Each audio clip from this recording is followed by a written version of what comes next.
మోషే అస్థిరమైనటువంటి దేవునికి తెరలతో కూడిన మందిరాన్ని నిర్మిస్తూ వచ్చాడు.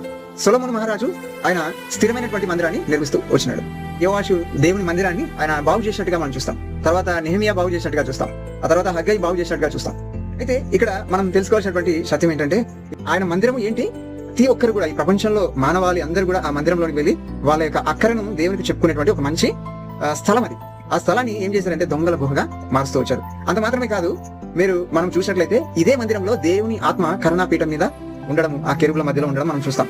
ఆ కట్టడాలతో నిర్మించబడినటువంటి ఆ మందిరంలో ఉన్నటువంటి ఆయన ఆత్మను ఏం చేశాడంటే మన శరీరం అనేటువంటి ఈ యొక్క ఆలయంలోనికి, ఈ యొక్క మన దేహంలోనికి ఆయన ప్రవేశపెడుతూ వచ్చినట్టు చూడండి. ఈ రోజు ప్రార్థన విషయంలో నా మందిరము ప్రార్థనా మందిరం అనబడింది అన్నాడు.